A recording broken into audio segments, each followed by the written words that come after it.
नमस्कार मेरे साथियों। तो स्वागत है आपके अपने चैनल एसएससी स्टडी AK 47 में। तो डेली की तरह आ चुका है आपका आज का प्रैक्टिस सेट। तो सभी ने कंप्लीट लगाना है और वीडियो को अपने आगे भी शेयर करना है। तो चलिए, शानदार आज का ये प्रैक्टिस सेट रहने वाला है।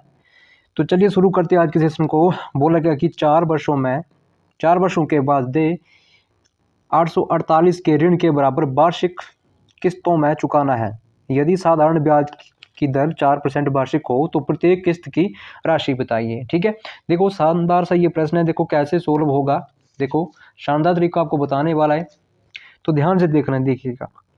देखो 4 वर्षों के बाद बोला है, ठीक है, 4 वर्षों के बाद जो है 848 के ऋण के बराबर वार्षिक किस्तों में चुकाना है। यदि देखो साधारण ब्याज जो है ये कितना है, साधारण ब्याज की दर जो है, रेट ऑफ इंटरेस्ट कितना है, 4% वार्षिक दर हो। ठीक है, तो प्रत्येक किस्त की राशि बताइए। तो हमने प्रत्येक किस्त की राशि बतानी, देखिएगा, समझने का प्रयास करिएगा। देखो 4 वर्ष हमारे पास देख रखे हैं। माना कि देखो पहले वर्ष जो है, ठीक है, किस्त जाएगी हमारी कितनी, देखिएगा पहले वर्ष की अगर किस्त हम माने तो कितनी है ये, 100। ठीक है, अब देखिएगा रेट ऑफ इंटरेस्ट हम लेते हैं, ठीक है, साधारण ब्याज है ना ये। तो साधारण ब्याज अगर है ये तो ये और इजी हो जाएगा। देखिएगा 4%, देखो ये क्या बोला कि 4%, ठीक है, 4% है। अगर माना कि 4 वर्ष है तो पहले वर्ष क्या होगा, पहले वर्ष अगर 100 रुपये होगा तो दूसरे वर्ष जो है, दूसरे वर्ष जो है रेट ऑफ इंटरेस्ट हमें ब्याज लगेगा तो कितना लगेगा, देखो 4%। तो पहले देखो दूसरे वर्ष कितना हो जाएगा, 104। ठीक है, अब देखो 4 वर्ष दे के रखे ना, तो देखो तीसरे वर्ष में कितना हो जाएगा ये, 108। ठीक है, और चौथे वर्ष जो है ये कितना हो जाएगा, देखो तो ये हो जाएगा 112। कितना हो जाएगा ये, 112 हो जाएगा। ठीक है, अब देखिएगा अगर हम चारों सालों का प्लस करते देखो तो ये कितना बन जाएगा, देखो 8 2 10 4 14। ठीक है, ये असल एक जुड़ गई और ये 4, ये हो जाएगा 4 वर्ष का हो जाएगा ये 424। ठीक है, देखो रेशो कितना आ गया ये 4 वर्ष का, 424। ठीक है, अब देखिएगा बोला गया कि देखो ये ऋण जो है कितना, ये 848 है। तो 848। ठीक है, अगर देखो ये 4 वर्षों का कितना, ये 424 है। ठीक है, तो एक रेशो काट के कितना आ जाएगा ये, 2। ठीक है, अगर देखो 2 रेशो बराबर कितना है, देखो 1 रेशो बराबर 2 है। ठीक है, अगर बोला कि देखो तो प्रत्येक किस्त की राशि बताइए। ठीक है, तो क्या करना, इसी 100, देखो 2 को क्या करेंगे, 100 के साथ मल्टीप्लाई कर जाएंगे। ठीक है, तो प्रत्येक किस्त जो हमारी कितने की लगेगी, 200 रुपये की जो है ये प्रत्येक किस्त जो है हमारी ये चलेगी। तो बस इसी तरीके से आपने भी सोल्व करना है, और जब कभी भी अब ऐसा प्रश्न आएगा तो आपने भी बस इसी तरीके से इसको सोल्व कर देना। मैं उम्मीद करता हूँ कि आप लोगों को ये प्रश्न अब समझ आ चुका है। ठीक है, बस इसी टाइप का अगला प्रश्न और डाल रहा हूँ, इसको कैसे सोल्व करना है देखिएगा। अगला प्रश्न देखो ये क्या है, देखो गुप्ता ने देखो 8% वार्षिक साधारण ब्याज की दर से एक बैंक से कुछ ऋण लिया तथा वह 4 वर्ष के बाद 2240 की राशि का भुगतान करने वाला था। यदि यह ऋण जो है 4 बराबर वार्षिक किस्तों में उतनी ही दर में चुकाना हो तो प्रत्येक, ठीक है, प्रत्येक वार्षिक किस्त की राशि कितनी है, प्रत्येक मतलब हर साल की जो है किस्त कितनी जाएगी। ठीक है, तो दोस्तों करना क्या है, इसी में देखो जो पिछला हमने क्वेश्चन किया उसी तरीके से सेम ये करना है। देखिएगा अगर देखो ये क्या रेट ऑफ इंटरेस्ट हमारे पास क्या देख रखा है, देखो साधारण ब्याज की दर कितनी की देख रखी है, 8% देख रखी है। ठीक है, अगर देखो माना कि हमारे पास ये 4 वर्ष है ना, ठीक है, तो जब भी आपको ऐसा प्रश्न आएगा तो करना है, देखो अगर पहले वर्ष देखिएगा, समझने का प्रयास करिएगा। देखो पहले वर्ष अगर देखो माना कि किस्त कितनी है, 100 है, तो दूसरे वर्ष कितनी हो जाएगी, देखिएगा देखो 8% का ब्याज लग रहा है ना। ठीक है, 8% का क्या लग रहा है, ये ब्याज लग रहा है। तो देखो अगर देखो पहले वर्ष तो कितनी थी, 100 थी, अगर दूसरे वर्ष नहीं देंगे तो कितना हो जाएगा, दूसरे वर्ष अगर किस्त नहीं देंगे तो ये कितना हो जाएगा, 108। अगर फिर तीसरे वर्ष भी नहीं देंगे तो कितना हो जाएगा, ये हो जाएगा कितना, 4 और जुड़ जाएगा, देखो 8 और जुड़ जाएगा तो कितना, 112, 112 नहीं 116। ठीक है, अगर देखो चौथे वर्ष भी नहीं देंगे तो देखो ब्याज तो लगता जाएगा, कितना बन जाएगा ये, 124, 124। अगर फिर हम चारों वर्षों का जोड़ दे तो चारों वर्षों का जोड़ के कितना बनेगा, ये देखो देखो 6 4 10, एक कितना बना, 18। ठीक है, तो ये बन जाएगा हमारे पास 448, 448। 448 का क्या बना, ये रेशो बना। ओके, अब देखिएगा बोला गया कि 4 वर्ष के बाद, देखो 4 वर्ष के बाद जो रेशो बना ये कितना बना, 448 का क्या लगेगा, ये ब्याज लगेगा। ठीक है, तो देखो बोला क्या कि 4 वर्ष के बाद 2240 की राशि का भुगतान करना है। कितने का करना है, ये 2240 का भुगतान करना है। ठीक है, देखो प्रश्न बोल रहा है कि देखो हमने क्या है, देखो 448 का क्या करना, भुगतान करना। देखो और आगे प्रश्न में क्या बोल रहा है कि भाई 448 का नहीं, 2240 का क्या करना है, तूने भुगतान करना है। तो ये ऋण जो है 4 वर्ष वार्षिक किस्तों में उतनी ही दर में चुकाना है। तो प्रत्येक वर्ष की किस्त ज्ञात करनी, हर हमें देखो 1 साल की हमें क्या करनी है, किस्त जो है ये बतानी। तो क्या करना, देखो हमारे पास ये 4 वर्ष का निकल गया, तो इसी में इसको डिवाइड कर देंगे, इसको काट देंगे। तो कितनी बार में काटे, देखो 8 पंजे 40, पूरा पूरा ये काटा 5 बार में। अब देखो एक रेशो की वैल्यू कितनी आ गई, एक रेशो की वैल्यू कितनी होगी, 5। तो देखो हमसे बोला क्या कि देखो तो प्रत्येक वर्ष की जो है किस्त बतानी है। तो पहले वर्ष हमने कितनी मानी थी, ये 100, तो इसी 5 को क्या करेंगे, 100 के साथ गुणा कर देंगे। तो 500 रुपये जो है प्रत्येक वर्ष की, ये प्रत्येक वर्ष की क्या लगी है, किस्त जो है ये लगने वाली है। तो प्यारे साथियों देखो एक्स वैक्स मानने की आपको कोई भी जरूरत नहीं है। और जब कभी भी ऐसा प्रश्न आपको आएगा तो आपने इसी तरीके से सोल्व कर देना, और प्रश्न नंबर जो है हमारा ये ऑप्शन नंबर सी जो है ये राइट हो जाएगा। ठीक है, तो इसी ट्रिक के साथ आपने कर देना है। तो चलिए अब अगले प्रश्न पे आते हैं। अगला प्रश्न क्या है, देखो एक ट्रेन को एक सिग्नल को पार करने में 39 सेकंड लगते हैं, जो पुल के एक छोर पर है, जिसकी लंबाई जो है 740 मीटर है। यदि ट्रेन को पुल को पार करने में 113 सेकंड लगते हैं तो ट्रेन की लंबाई ज्ञात करिए। तो दोस्तों इस प्रश्न में क्या करना है, देखिए शानदार ये प्रश्न है। देखो ज़्यादा लंबा तरीके से करने की कोई भी ज़रूरत नहीं है। देखिएगा, देखो आपको पता कि चाल क्या होती है, तो चाल देखो, चाल बराबर होती है दूरी बटे समय। ठीक है, और इसी से सारे फार्मूले बनते हैं। और दूरी क्या होती है, दूरी बराबर चाल गुणे समय। और समय क्या होता है, देखो समय क्या होता है, समय बराबर दूरी बटे चाल। इतना सा याद रखना है बस। इसी फार्मूले से क्या बनता है, सारे फार्मूले बनते हैं। किससे बनते हैं, चाल बराबर क्या होती है, दूरी बटे समय। ठीक है, और दूरी दूरी क्या होती है, चाल गुणे समय। और समय क्या होता है, समय बराबर दूरी बटे चाल। इतना सा करना होता है। देखिएगा बोला गया कि एक ट्रेन को एक सिग्नल को पार करने में 39 सेकंड लगते हैं। ठीक है, एक सिग्नल को पार करने में जो है 39 सेकंड लगते हैं, जो एक छोर पुल को जो है बोला गया कि जो पुल के एक छोर पर स्थित है। ठीक है, पर है, तो लंबाई जो है इसकी कितनी है, 740 सेंटीमीटर है। तो यदि ट्रेन बोला गया ट्रेन को पुल को पार करने में 113 सेकंड लगते हैं, मतलब जो है ट्रेन को, ठीक है, पुल को पार करने में कितना लगता है, 113 सेंटीमीटर लगते हैं। और इधर क्या बोला, पहले पे क्या बोल रहा है, क्योंकि देखो एक ट्रेन, ठीक है, एक सिग्नल को पार करने में 39 सेकंड लेती है। मतलब देखो ये भाई, ये देखो पुल को पार करने में 39 सेकंड नहीं ले रही है, ये अपनी लंबाई को देखो पार कर रही है, अपनी लंबाई से पार कर रही है। देखो इसको जो है ये 39 सेकंड जो एक्स्ट्रा लग रहे हैं। ठीक है, 39 सेकंड इसको क्या लग रहे हैं, एक्स्ट्रा लग रहे हैं। जो पुल को जो पार कर रही है तो कितने में कर रही है, ये कर रही है 113 सेकंड में ये पार कर रही है। ठीक है, पर देखो ट्रेन की लंबाई होने के कारण जो है ये इसको क्या लग रहा है, 39 सेकंड जिसको एक्स्ट्रा लग रहे हैं। अगर इसको 39 सेकंड एक्स्ट्रा लगे तो 39 सेकंड को आप करो क्या करो, हटा दो। कितने, ये 39 सेकंड है, तो इसको माइनस कर दो। ठीक है, तो माइनस करके कितना बनेगा, ये देखिए ये बनेगा हमारे पास, देखो 74 बनेगा। ठीक है, 74 बनेगा। इतना सा काम करना है। अब देखिएगा आपको पता कि चाल क्या होती है, दूरी बटे इसमें। तो हमारे पास क्या बन जाएगा, देखो हमारे पास ये बनेगा, देखो ये 74 जो बना है, देखो 74 हमारे पास बना है। देखिएगा समझने का प्रयास करिएगा। अब क्या करना है, देखो चाल क्या होती है, दूरी बटे इसमें। ठीक है, तो हमारे पास क्या है, 74 मीटर सेकंड आ रहा है। तो देखिए 74 सेकंड बचे हमारे पास, देखो मीटर सेकंड नहीं, 74 सेकंड बच रहे हैं हमारे पास, 74 सेकंड बच रहे हैं। ठीक है, तो देखिएगा चाल क्या होती है, दूरी बटे इसमें। तो दूरी कितनी है, 740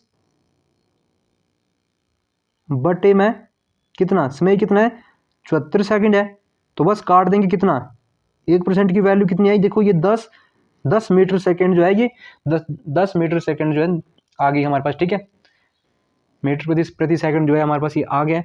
तो बोला क्या कि देखो तो ट्रेन की लंबाई ज्ञात करिएगा। तो देखो ट्रेन की लंबाई कितनी थी, जो ट्रेन की लंबाई थी कितनी थी, 39 थी। बस 10 गुना 39 कर देंगे तो ट्रेन की लंबाई निकल के आ जाएगी। बस इतना सा करना था। 390 मीटर क्या थी, ट्रेन की लंबाई थी। ठीक है दोस्तों, अगर समझ नहीं है तो एक बार फिर से समझाता हूँ। देखिएगा अगर आपको अच्छे से समझ नहीं है तो एक बार फिर से समझाता हूँ। देखो देखिए करना क्या, देखो जब भी ऐसा प्रश्न आएगा तो करना क्या, देखो ट्रेन की लंबाई आपसे पूछे, देखो बस एक फार्मूला आपने याद रखना है। देखिए क्या, देखो जब भी आपको ऐसा प्रश्न आएगा तो देखो एक फार्मूले की जरूरत पड़ती है। देखो चाल क्या होती है, दूरी बटे इसमें, और इसी से सारे फार्मूले बनते हैं। दूरी क्या होती है, चाल गुणे इसमें, और इसमें क्या होता है, दूरी बटे चाल। ठीक है, यही करना होता है। देखो एक ट्रेन, ठीक है ना, एक ट्रेन को एक सिग्नल को पार करने में 39 सेकंड लगते हैं, जो पुल के एक छोर पर है, ठीक है, जिसकी लंबाई 740 मीटर है। ठीक है, देखो ये जो देखो 39 सेकंड लग रहे हैं, ठीक है, ये क्या है, ये ट्रेन की लंबाई है। जो ट्रेन की लंबाई होने के कारण जो इसको 39 सेकंड ये एक्स्ट्रा लग रहे, ज़्यादा लग रहे हैं। देखो, और जो पुल को पार करी तो कितने में कर रही है, 113 सेकंड में ये पार कर रही है। बट क्या हो रहा है, 39 सेकंड जो इसकी लंबाई होने के कारण इसको एक्स्ट्रा लग रहे हैं। अगर एक्स्ट्रा लग रहा है तो माइनस कर दो, कितना बचा, 74 बचा। ठीक है, मैंने आपको क्या बोल, कि चाल क्या होती है, चाल मतलब स्पीड। ठीक है, क्या होती है, दूरी बटे इसमें। तो दूरी हमारे पास कितनी है, देखो ये 740 मीटर है ना, तो 400 स्पीड कितनी बची हमारे पास, देखो 440 स्पीड है। ठीक है, और इसमें कितना है, ये बचा हमारे पास कितने, 74 सेकंड बचे। तो 74 से डिवाइड कर दो। ठीक है, और ये 10 मीटर प्रति सेकंड हमारे पास ये आ जाएगा। ठीक है, कितना आ जाएगा, ये 10। अब बोल रहा है कि देखो ट्रेन की लंबाई, तो ट्रेन की लंबाई कितनी, 39 सेकंड है, तो 39 के साथ गुना कर दो, कितना बन गया, 390। बस यही करना था। ठीक है, और आपका आंसर ये निकल के आ जाना था, ज़्यादा आपको लंबा करने की जरूरत नहीं थी। ठीक है, तो चलिए अब अगले प्रश्न पे आते हैं। और अगला प्रश्न भी देखो इसी टाइप का है, देखिएगा साथियों, बस सेम तरीके से ये प्रश्न सोल्व होना है। मेरे करवाने से पहले आपने क्या करना है, इसको अच्छे से सोल्व कर लेना है। ठीक है, और मैं चाहता हूँ कि आपको ये प्रश्न जो है होमवर्क के लिए छोड़ा जाए। ठीक है, अगर होमवर्क के लिए नहीं छोड़ा जाए तो ऐसे आपको देखो, चलो मैं ही कर देता हूँ इस प्रश्न को, देखिएगा एक बार करवा देता हूँ। देखो बोला क्या कि देखो 650 मीटर लंबे, ठीक है, लंबे पुल को एक छोर पर सिग्नल को पार करने के लिए एक ट्रेन जो 33 सेकंड लगते हैं। ठीक है, यदि उस पुल को पार करने में ट्रेन को 98 सेकंड लगते हैं, ठीक है, तो लगता है, तो ट्रेन की लंबाई याद करिए। देखिएगा करना क्या, इसमें चाल क्या होती है, दूरी बटे इसमें, यही होता है। तो देखिएगा 33 सेकंड जो लग रहे हैं, ये पुल को पार करने में नहीं लग रहे हैं बच्चा। ठीक है, ये क्या है, ये ट्रेन की लंबाई है, तभी ये एक्स्ट्रा लग रहे हैं। ठीक है ना, तो देखो 98 सेकंड जो पुल को पार करने में लग रहे हैं, 98। ठीक है, पर इसमें क्या हो रहा है, 33 सेकंड एक्स्ट्रा लग रहे हैं, किसकी वजह से, ट्रेन की लंबाई की वजह से 33 सेकंड एक्स्ट्रा लग रहा है। तो माइनस कर दो, देखो ये कितना बचा, 5, और ये बचा 6। ठीक है, और ये कितने बचे, 65 सेकंड बचे। ठीक है, तो चाल क्या होती है, दूरी बटे इसमें, तो दूरी कितनी, देखो 650 मीटर की दूरी है, तो 650 बटा में क्या, 65, तो काट देंगे, कितना बचा, 10। अंतिम में बोला क्या है, कि ट्रेन की लंबाई जो है, ट्रेन की लंबाई याद करिए। ठीक है, मीटर में, तो देखो ट्रेन की लंबाई कितनी थी, 33 ही, 33। ठीक है, तो 33 के साथ गुना कर दीजिए, 330 जो इसका राइट आंसर बन जाएगा। 330 जो है राइट आंसर हो जाएगा। ठीक है, तो प्यारे साथियों, उम्मीद करता हूँ कि आप लोगों को प्रश्न समझ आ चुका है। अब चलिए अगले प्रश्न पे आते हैं। अगला प्रश्न किस तरह से है, और शानदार सा ये प्रश्न है। देखिएगा, बोला गया कि सेब के दामों में 20% की कमी होने की वजह से, ठीक है, 55 में 2 दर्जन सेब अधिक पाता है। ठीक है, 55 रुपये है। ठीक है, ये नहीं, ये रुपये है। ठीक है,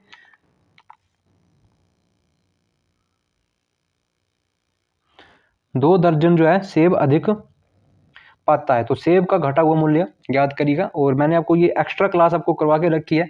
माना कि देखो पहले हमारे पास मूल्य कितना था, देखो 100% था, और 20 की कमी आ गई तो कितना बचा, 80 बचा। तो काट देंगे, देखो 5 बार में कटा और ये 4 बार में कटा। ठीक है, अब क्या करेंगे, देखो ये जितने दर्जन दे के रखे इसके साथ 2 के साथ गुना कर देंगे, तो ये 2 है, तो 2 के साथ मल्टीप्लाई कर देंगे इसको, तो ये कितना बन गया, ये बन गया 10, और इसको मल्टीप्लाई कर देंगे इसके साथ 2 के साथ, तो ये बन गया कितना, 8 बन गया। बोलना क्या आगे, देखिएगा कि घटा हुआ मूल्य जो है, घटा हुआ मूल्य कितने रुपए दर्जन है।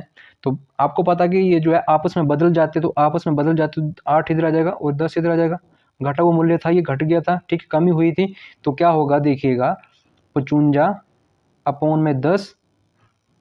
ठीक है, 10 से डिवाइड करेंगे, देखिएगा तो एक जो है अंक छोड़ के पॉइंट लग जाएगा, तो 5.5 जो है ये घटा हुआ मूल्य निकल के आ जाएगा।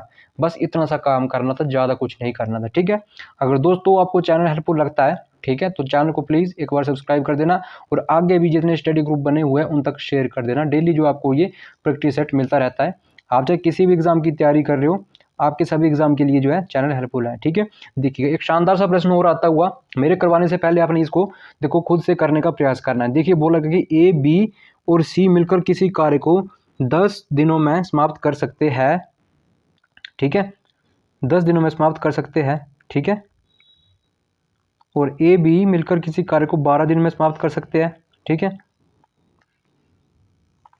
इसको काट लेना, ये कुछ नहीं है। ठीक है, ए और बी मिलकर किसी कार्य को 12 दिन में समाप्त कर सकते हैं, जबकि बी और सी एक साथ मिलकर किसी कार्य को 20 दिन में पूरा कर सकते। तो बी अकेले उस कार्य को कितने दिनों में पूरा करेगा।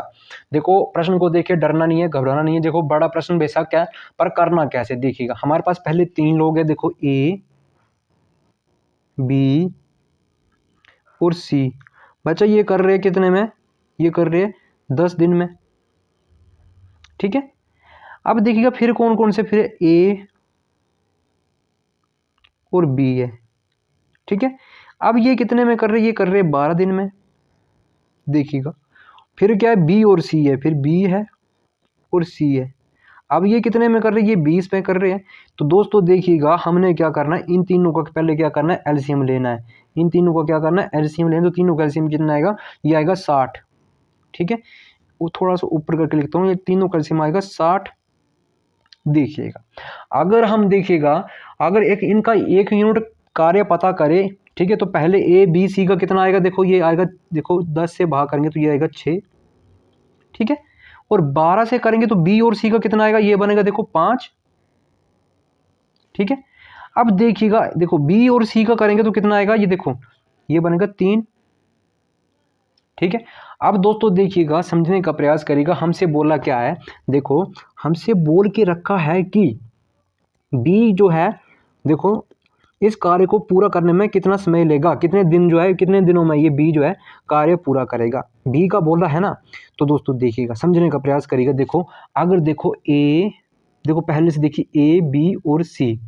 ठीक है, अब ये तीनों जो है मिलकर कितने में कर रही है, 6 में कर रहे हैं। ठीक है, देखो इधर तो 6 आ रहा है। ठीक है, 6 दिन में कर, ये बात तो पूरी क्लियर है। ठीक है, अब देखो ए और बी, देखिएगा ए और बी दोनों है ना, ये ए और बी, ए और बी मिलकर कितने में कर रहे हैं, 5 दिन में कर रहे हैं। ठीक है, ए और बी जो है, देखो ये 5 दिन में कर, देखो ए और बी कितने में कर रहे हैं, 5 में कर रहे हैं। ठीक है, इनका जो एक यूनिट का कार्य कितना है, 5 है, और ए, बी, सी का कितना है, ये 6 है। समझने का प्रयास करिएगा एक बार। ठीक है, इनका कितना है, 6 है। अब देखो ए, बी, सी का कितना है, 6, ए और बी का कितना है, 5, और बी और सी का, देखो बी और सी का कितना है, ये है 3।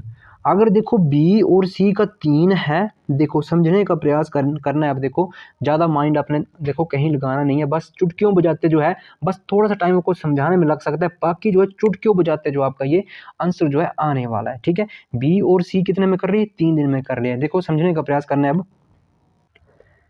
देखो अब इधर देखो बोला क्या कि देखो ए और बी, देखो ए और बी जो है 5 दिन में कर रहे हैं। ए और बी कितने में कर रहे हैं, 5 दिन में। देखो ए और बी का बोला है खाली। ठीक है, और देखो इधर क्या है, ए, बी, सी जो है तीनों कितने में कर रही है, 6 दिन में कर रहे हैं। अगर देखो ए और बी, सी 6 में कर रहे हैं, इधर ए, बी जो है 5 में कर रहे हैं, तो देखो साफ साफ पता चलता है, देखो ए और बी जो है 5 दिन में कर रहे हैं। तो समझने का प्रयास करिएगा।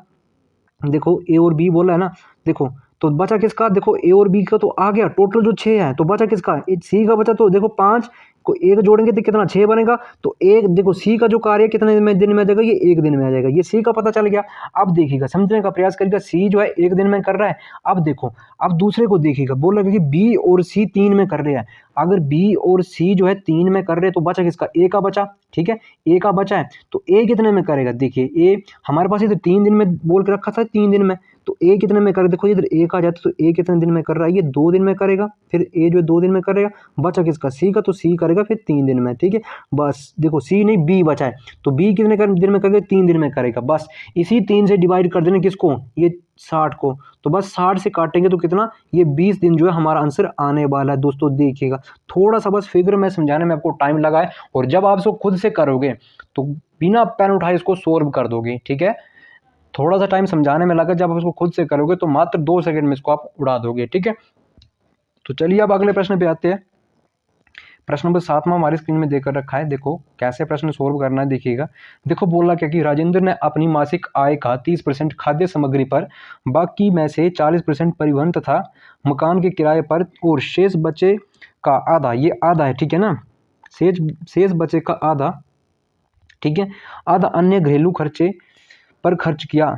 यदि वह प्रतिवर्ष जो है, प्रतिवर्ष की बात की है, ठीक है, 40,360 कितना है, 4,000, देखो 40,000 है, ठीक है, 40,368 बचाता है, तो उसकी मासिक आय कितनी है देखिएगा, ठीक है।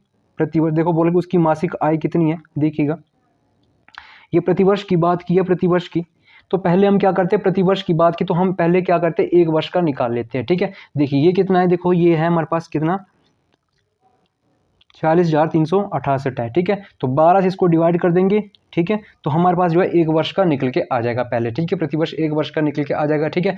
तो 12 से इसको काटेंगे, देखिए कितनी बार में कट रहा है ये, 12 3 36 3, ठीक है, 12 96, ठीक है, 12 6 72 और 12 चौके 48, कितनी बार में काटेगा 12 इसको, ये काटेगा इसको 3,864 बार में ये कट रहा है, ठीक है, डायरेक्ट इसने काट दिया। अब देखिएगा, अगर देखो राजेंद्र ने अपनी मासिक आय जो है 37%, 100 माना कि उसकी आय जो है 100% थी पहले खुद में, ठीक है, इसी 100% में से क्या कर रहा है, अब देखिएगा, समझने के प्रयास करिएगा। 70% तो उसने लगा दी किस पे, 30% खर्च की, तो बची कितनी, 70% बची, देखिएगा। अब देखो परसेंटेज का साइन हट तो नीचे क्या लगेगा, 100 लगेगा, ठीक है। अब देखिएगा इसी में से क्या हो रहा है, फिर 40% जो परिवहन में खर्च कर रहा है, तो 40 खर्च कर दी, फिर कितना बचा, 60 बचा, ठीक है। इसी देखो, अगर देखो ये देखो ना, समझने का प्रयास करिएगा, देखो 100 में से 30% खत्म कर दी, बचा कितना, 70। अब ये 70 जो है ये 100% का मान है, तभी जो है हमारे पास देखो आगे बोला कि 30% खर्च कर दी, फिर 40% खर्च कर दी, ठीक है, फिर क्या है बोला इतना सा खर्च किया है, तो देखो अब क्या बोला कि आधा, आधा अन्य घरेलू में खर्च करता है, तो आधा का मतलब क्या है, 50%, ठीक है। तो 50% को हम क्या लिख सकते हैं, 1/2, आधा तो 1/2 लिख सकते हैं, ठीक है। बस इतना सा बोला है। और इसका प्रतिवर्ष का जो है कितना बचा, प्रतिवर्ष कितना बचा, 3,864 ये बचाता है, ठीक है, 3,864 बचाता है। और इसके नीचे भी क्या लगेगा, एक 100 लगने वाला है, ठीक है। तो बस डायरेक्ट इसको कटा देंगे और काट पीट के जो आपका आंसर आएगा, देखो ये पहले तो है 2 0 से ये 2 0 ऊपर वाली कट चुकी है। अब इसको इस 100 वाले इसको जो है एक 100 बच गया, इसको नहीं छेड़ेंगे, ठीक है, हमें आगे गुना करने में ये आसानी मिलेगी, ठीक है ना। तो देखिएगा जब हम इससे काटेंगे, देखो 2 से काटेंगे इसको, 2 से कितनी बार में कटा, ये 3 बार में कटा, ठीक है। अब देखो 3 बार में कटा है, तो पहले हम क्या करेंगे, देखो ये 7 से काटेंगे इसको, ठीक है, तो 7 से किसको काटेंगे, 3,864 को काटेंगे, ठीक है। तो 7 पंजे 35, ठीक है, फिर कितना बचा, 35 3, तो 7 पंजे 35, एक बचा, और 7 दूने 14, तो 552 बार में ये कटा। तो 552 जो है देखो कट रहा है 3 से कितनी बार में कट रहा है, देखो 18 3 54 और 4 3 12, 184 बार में कटा। अब देखो 184 नीचे क्या है, इक्वल टू का साइन लगा तो 100 है, तो ये जब 100 में गुना होगा, 184 जो है 184 100 में गुना होगा, 184 जब 100 में गुना होगा तो कितना हो जाएगा, ये कितना,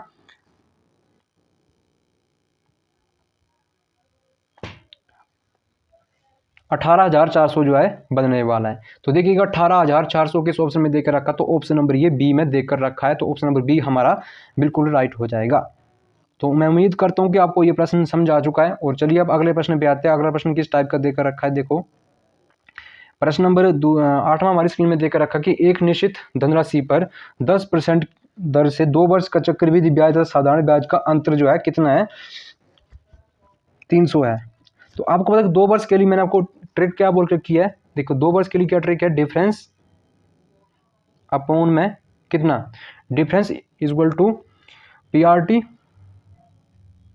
PR स्क्वायर अपॉन 100 का स्क्वायर, ठीक है, इतना करके बोल के रखा है। तो कुछ नहीं करेंगे, देखो 300 डिफरेंस 300 है इक्वल टू 10 को स्क्वायर करेंगे कितना बनेंगे, 100 बना, नीचे देखो 100 का स्क्वायर करेंगे तो कितना बनाएंगे, 4 0 लग गई है। तो देखो ये 1 2 0 कट गई, ठीक है। अब ये 100 बचा तो 100 जब 300 में गुना होगा तो 2 जीरो लग जाएगी, ठीक है इधर। तो देखो कितना बना ये 30,000 जो है बन चुका है, ठीक है। तो 30,000 डायरेक्ट हमारा ये आंसर हो जाएगा। तो देखिएगा किस ऑप्शन में देकर रखा है, तो ऑप्शन नंबर ये सी में देकर रखा है। तो प्यारे साथी ऑप्शन नंबर सी जो है हमारा ये राइट हो जाएगा। तो चलिए अब अगले प्रश्न पे आते हैं कि अगला प्रश्न किस टाइप का देकर रखा है। बस ये भी जो सेम मैंने प्रश्न आपको करवाया है, बस सेम का सेम वही प्रश्न है। तो ये प्रश्न जो आपके लिए SW है, ठीक है। इसमें ज़्यादा कुछ करना नहीं, जैसे मैंने ये पिछला प्रश्न कराया उसी तरीके से आपने इसको सोल्व कर देना है, ठीक है। ये प्रश्न भी आपने सोल्व कर देना है, ठीक है। तो चलिए अब अगले प्रश्न को देखते हैं कि अगला प्रश्न क्या है। देखो प्रश्न नंबर 10 में हमारी स्क्रीन में देके रखा कि किसी धनराशि पर 5% वार्षिक दर से 3 वर्ष का चक्रवृद्धि ब्याज तथा साधारण ब्याज का बीच अंतर कितना है, 122 है। तो बस देखो 3 वर्ष के लिए मैंने आपको क्या फॉर्मूला बताया, आपको पता है। देखो पहले तो 2 वर्ष का कितना डिफरेंस, ठीक है, बराबर कितना है, देखो PR² अपॉन 100 का स्क्वायर, ये है 2 वर्ष के लिए। और इसमें एक काम और करना होता है, देखो 300 प्लस R, 300 प्लस R, ठीक है, यही करना होता है। नीचे क्या 100, यही काम करना होता है। बस यही फार्मूला रखेंगे। मैंने आपको चक्रवृद्धि ब्याज की कंप्लीट जो है क्लास करवा के रखी है, 2 वर्ष की 3 वर्ष की। बस इसी तरीके से ही आपका प्रश्न जो है सोल्व हो जाएगा। बस इसको भी आपने रख देना फार्मूले के अकॉर्डिंग और आपका जो है आंसर ये निकल कर आ जाएगा। तो प्यारे साथियों आपने ये प्रश्न भी खुद से सोल्व करना है, खुद से भी सोल्व किया करो। जब आप देखो दूसरे के भरोसे मत बैठो, जब तक आप खुद से नहीं करोगे तब तक आपसे कुछ भी नहीं होने वाला है, ठीक है। तो इस प्रश्न को भी आप ही सोल्व करोगे और आप ही इसका आंसर कमेंट बॉक्स में देने वाले हो, ठीक है। तो ये प्रश्न छोड़ रहा हूँ। तो आज के लिए इतना ही। अगर अच्छा लगेगा तो चैनल को आगे शेयर कर देना, वीडियो को लाइक कर देना। तो मिलते हैं अगले किसी अच्छे से कंटेंट में। अभी के लिए जय हिंद, जय भारत, वंदे मातरम।